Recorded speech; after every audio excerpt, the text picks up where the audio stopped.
Hello everybody, this is Yoko's Band of Anime Reactions, and here we are everybody, the finale of Season 1 of Overlord, because there's Season 2 and then there's Season 3. Or rather, Overlord 2 and Overlord 3, so yeah. Yeah, I really gotta cut back on the sweets and the soda. Thankfully, I've only got, one of these left.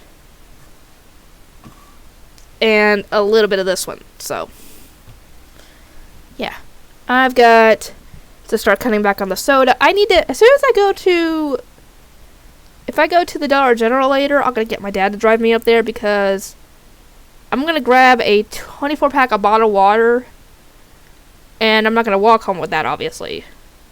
And I'm going to stick all those waters in the fridge so they are nice and cold, so that way I have something to drink besides soda. Because that's the only way I will drink water is if it's cold. Because hot water and warm water is yuck. I'll drink like room temperature water, but I won't like it. I'll only drink if it's like has like ice in it, you know. That's why usually when I go to a restaurant, I get ice water because I'll drink it. Anyway, the fight obviously continues. Oh my god, 50 views more. And I'll get 1,000. I'll get over 1,000 views in 2 days. This is crazy. Then again, I finished uploading Black Butler, I finished uploading Snow White with the red hair, and I'm almost done with uploading Overlord. So, yeah. And it makes sense. Then again, I only finished uploading for Black Butler and Snow White with the red hair at least more than 2 days ago, so it has to be just Overlord doing this. Oh my god, you guys are awesome. I wouldn't be getting this far without my subscribers and my viewers. Thank you so very much for watching my content.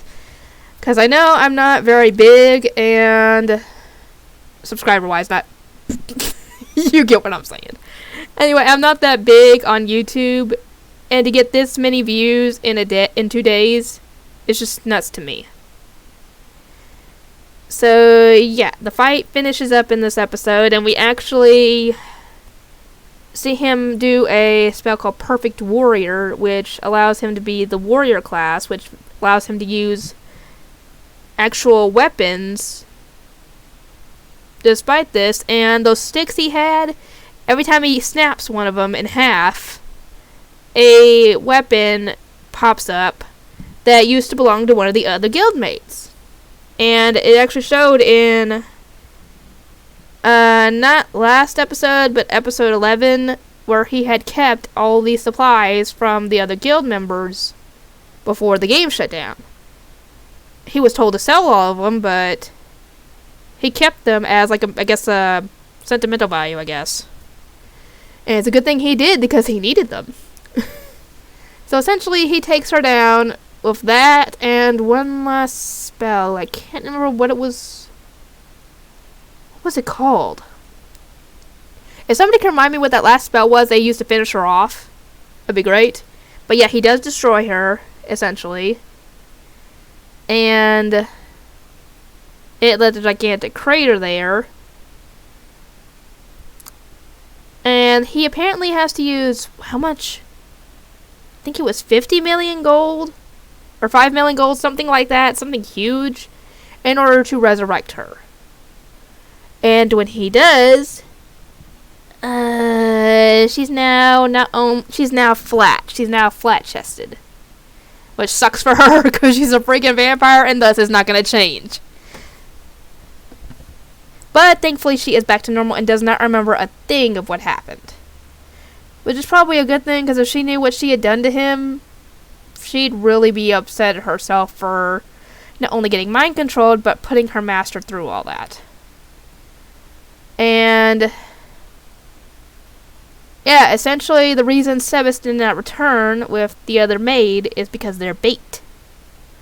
They're essentially bait for whoever used the mind control, or whoever had the mind control used on her, because I think the person who originally used it got killed. And that's why it didn't take hold of 100%.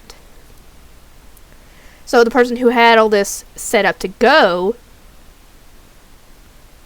is, we actually find out in this episode that it was the Theocracy. It was them. As for why, We don't know. We have no idea. And do not spoil anything for Season 2 or Season 3. Do not spoil it.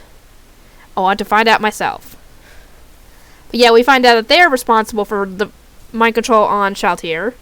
We don't know what their motives are, but they did it. And, Infurious, that pharmacist boy, the one who ended up having to use the Crown of Wisdom, thankfully is okay. And still, obviously, working at the pharmacist and heading to, what was it, Khan's village, whatever. And when they get there, the wall is a lot bigger. So, yeah, things are going well for them. The general actually ends up running into that guy that Shaltir ended up letting escape. He's hiding in an alleyway, just sitting in the rain. So, yeah, a bunch of stuff has happened. And thank you to whoever suggested Overlord to me. It's really good, and I enjoyed it. And I can't wait to do Season 2 and Season 3 someday. It might be sooner than you think if I can get the right amount of comments or whatever on it. Anyway, if you guys want to discuss the show, feel free to. And I will see you guys next time.